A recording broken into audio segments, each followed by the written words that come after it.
Good evening. I hope everybody's well on this July heat wave, and hope everybody's doing well this evening. And I was in two minds whether to record this video or not, but I just thought I'd share my thoughts. This is Kev's July 2026 thoughts, and I think the thing that really encouraged me to do this video is with the amongst other stuff as well. There's been lots of good progress on projects and that, but Anne Whitcomb. Now, Anne Whitcomb had her views on things in society that she didn't agree with. She's entitled to those under freedom of speech, and in a democracy you have to respect somebody else's opinions. But it's been released that the guy who committed the brutal killing of Anne Whitcomb was a transgender woman. Now, if people want to live their lives in the way they do it, that's their choice. Nobody can choose how. What I'm trying to say is nobody can force their ways on other people. You have to come to learn understanding throughout your life on people, on your. It's your free will to have views if you don't agree with something or you do agree with something, and this sometimes causes conflict in society. And it's the same with the Anne Whitcomb murder, and it's so sad because what we've pieced together from police reports, he took a big stick and bludgeoned her to death, basically. An elderly woman in her 70s bludgeoned to death, all because she spoke out against abortion and also homosexual rights for homosexual people. And I think that's wrong. People are entitled to a viewpoint. Does that mean that every straight person should be beaten to death if they don't agree with it? No, I think it's wrong. I think I've been a Christian for years, and I try to follow the Bible as much as possible, the traditional message it follows. But because someone wants to live their life the way they do, I wouldn't go around killing people. I wouldn't kill somebody because I wouldn't throw them off a building in certain countries because of that viewpoint, even if I may necessarily not agree or disagree. But that is my right to have my viewpoints on life. And yes, if they are harming viewpoints, either terrorism or anything like that, then that's wrong. But to bludgeon an elderly lady to death just because she didn't agree with her opinion is wrong. I'm sorry, but anybody that welcomes that she's been killed is almost saying, putting their hands up and saying they're a murderer, because you're promoting something that is wrong. And you never hear of straight people going around killing people, LGBTQ people. Most people get on with people. Yes, you could argue that some countries are barbaric in their treatment of certain people and ethnic groups, and yeah, that's probably wrong, but that is their right in their country to live the way. If they don't agree with something, then that is up to them. I'm not saying go around beheading people, which does happen in certain Arab countries or countries of the Middle East, shall we say. I do apologise, I don't mean to offend anybody saying the word Arab. I mean people of the Middle East, shall we say. And it strikes me that when you look at what happens in certain countries, there is a lot of barbaric stuff going on, and yeah, but that is their right. And it's the same with certain global conflicts at the moment, the whole war on Russia and Ukraine. And my gut and what I believe is what happened is they were trying to force the ways of the West on Russia. They don't like it. Russians don't want certain Western views in their society. But that's their choice. And yes, you could argue, well, this is happening, that's happening. But there needs to be rules in society in every walks of life. And it's the same with Islamophobia. I don't agree with Islamophobia. I think it's wrong. I think if somebody wants to be Muslim or worship Allah or follow Islam, that's up to them. Most Muslims and people of Islam, it's a peaceful religion, same with Christianity. Yes, you get extremists in every walk of life, and what we're seeing with this transgender woman that killed Alan Whitcomb is they've been radicalised, they're extremists. And surely, like I say, the police now treat it as a terror-related incident, which is right, because this person, because they didn't agree with Alan Whitcomb's views, took it upon themselves to go and kill her. And it's wrong. You don't just go around killing people because you don't agree with their viewpoints.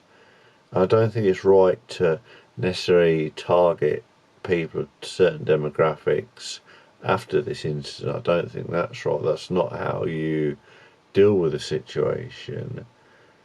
But clearly this individual has been radicalised in certain viewpoints to the fact that they would go and kill someone, an elderly lady.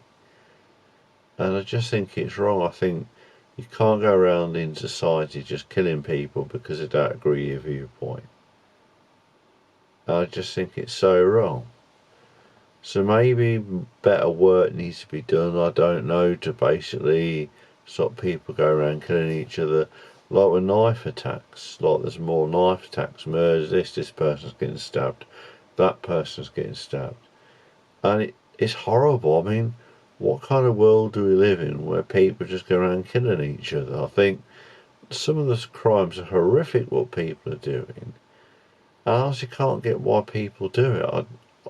Like with that guy that killed Henry Novak. It's just insane. It's like Sikhism and Hinduism are peaceful religions.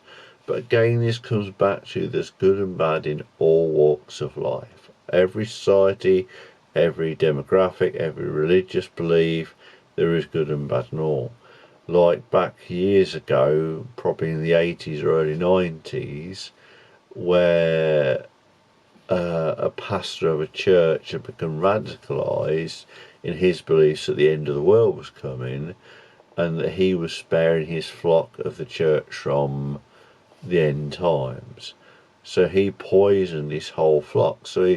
This is Christianity. This is a radicalised individual that's gone and poisoned his whole flock, and it was horrible. So you do get radicalisation in different parts of society. If your views are extreme and you're hurting someone in a physical sense, or then you shouldn't do it. If your views cause murder, then that is wrong. What I mean by hurt is if you're planning to kill someone just because they don't agree with your views. And I think it's wrong when people do this because they take away life for what? Because they didn't promote the happy pride flag or that, and it's just completely wrong. So I would say to anybody watching this who is of one of those demographics, don't go around killing people just because they don't agree with views, because if I was to be honest, I think more people don't agree with certain demographics than you think in this country, but they're too afraid to speak up because they know what would happen. They get demonised, they get called out, because if you're not with the liberal ways of the viewpoint of general society, oh, we can't have this person promoting that because it's bad for our cause. And it's the same with homosexual marriage in church. Now, the church have been debating this for years, I mean decades, and the way I see it, I'm just going to throw something right out there. If they allow homosexual marriage in church, then that is no longer a church of God. It's a church of Satan, because you're worshipping something against the core beliefs of the Bible. I always say to somebody that if you don't agree with Christianity or Islam, don't follow it. If the ways of that religion do not support or agree with what you believe, then don't support it, because the point is not to try and put measures and things in place to get it accepted. It's to follow the rules of, not the rules, but the guidance of the religion. And it's kind of like I've talked about this whole conversion therapy in churches. Now, there are no locks and doors on the keys, and yes, you could argue in certain countries and have a choice, but seek asylum in a country that is more accepting to that person's ways. It happens, it can happen. Yes, people might say, "Oh, I've lived here for years," but you've either got to make a choice whether to emigrate somewhere else that might support your cause a bit more, or follow the ways of the society. And yes, I'm not saying that all societies are good. There's certain communist rule or brutalism in certain societies and all of that. And I'm just thinking, I just can't understand why people just can't get on together. Christianity, Islam, Hinduism, Sikhism is a very peace-loving religions or faiths, or whatever you want to call it. And I just think that people need to just stop fighting each other and learn to coexist. And this brings me on to space travel, because what do you think people would do if they went to space? If we got onto Mars, let's just say tomorrow they've invented a new spaceship that could take you there in 5 hours. Mankind will colonise Mars and ruin it like Earth. And it's because we haven't learned within ourselves to settle those differences and help each other. It's the same with politics. You look at politics, it's like, I want my friend to be on the big chair in 10 Downing Street, and work together more. Stop trying to fight each other. Just get on with things and do things as a collective, as opposed to one party rule that says, oh, we've got to put this in, we've got to put that in. And I do agree with trying to help people by banning certain things like fast food adverts, because I've just done an article on my website called 2026 Health Kick. I've been on a health kick for 2 or 3 months now. Not a physical one as such, in the sense I've not been down the gym or lifted weights and become pumped like Arnold Schwarzenegger, but just simple little things that I'm doing to try and make myself healthier. And if you're interested, it's on my website, so have a look into it, because it's just hopefully if it helps people, that's the main thing. If people feel that they want to try and live a better life, there's simple tips you can do to do that.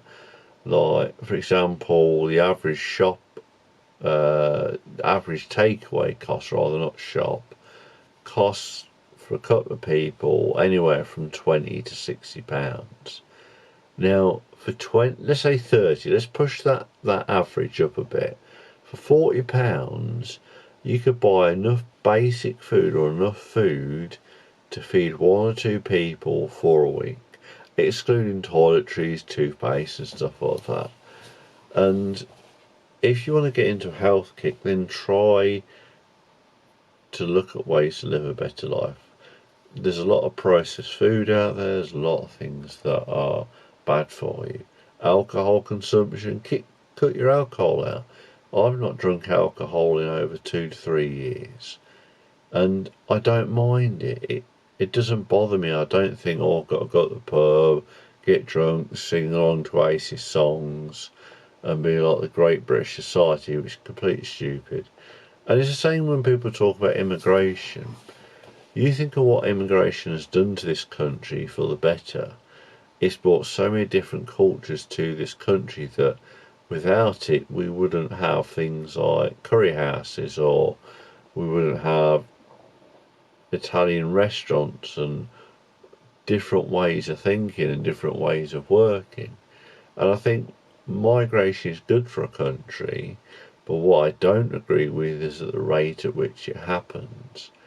And yeah, it must be horrific for these people coming over on boats for a better life in the UK. And you could argue it's true, because you think about it, in their countries, they don't have benefits to help them live or a pension. If you don't work, you die. That's a simple thing. And that's why so many people flock here, because we've got it good. Think about it. You've got good sanitation, you've got good education, you've got a good way of life, and it's so easy to overlook all of this. It is just so easy. People think, oh yeah, well, I want this, I'm in poverty, I can't afford a PS5. Yes, if people are genuinely struggling in poverty, then that's bad. If they can't feed the children or put clothes on the back, that is bad. But if you're classing you're in poverty just because you can't afford a brand new smart TV or Xbox or PS5, that's not poverty. If you've got food in your belly, roof over your head, place to sleep, good general health and well-being, that is all you need. And if you need to cut certain bits out of what you're doing, then that's good, because don't try and compete with everybody else. Oh, my friend's son's got an iPhone, I should get my daughter one. Why does it matter if they don't have a smartphone? Yeah, kids can be cruel when they're younger because they don't understand certain things, but just because a kid doesn't have an iPhone or a PS5 doesn't matter. Get them books, buy them some books. Not buy them, rent the books from a library. Libraries are great ways to use computers if you can't afford a computer or a tablet, and you can you can loan books out, movies, everything, and they're fantastic. That's what we did as kids. We wanted to learn something before the internet, we'd go rent a book out in the library for free. And I learned how to code basic by doing that. And it was brilliant, and I really loved doing it. And yeah, so what I'm trying to say is, on these subjects, is try and be kind to each other. Don't go get radicalised and go around killing each other, whatever demographic you're of, just put it to one side. And now on to a bit lighter in this video. So my brother's been over today, and we're tidying the garden up for mum and dad, so he's been laying some paving slabs, and he's doing a fantastic job. It used to fall on me to do a lot of DIY, painting, decorating, building stuff, furniture, etc. But now he's taken the mantle up, and it's brilliant. And I think we can all lack a bit of confidence within ourselves. We're worried that we try new things and they don't work out. But all the top chefs, are you telling me that they never once made a mistake with a dish they tried? No. They probably tried lots of different dishes, different flavours. Sometimes they work, sometimes they don't. And yeah, so I think it's the same with learning new skills. You might ruin a print, or you might break a computer, but that's all part of the learning process. And the same with repairing a car. If you're not sure, get it done by a mechanic. And as somebody once said to me, it comes down to a couple of things. If you've got the money but don't have the time, then you pay someone to do it. If you don't have the money but don't have the time, then you do it yourself. Yes, I'm not saying go around and start rewiring your house, because certain things you have to have an understanding on electrics and how to do them safely.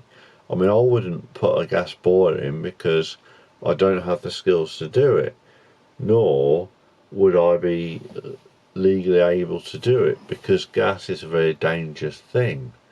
Same with electrics. If you don't know what you're doing, get someone in that does, because they have all the expertise to do something like that. They're masters at their craft, and you can't learn it all. You can't know everything. Nobody does.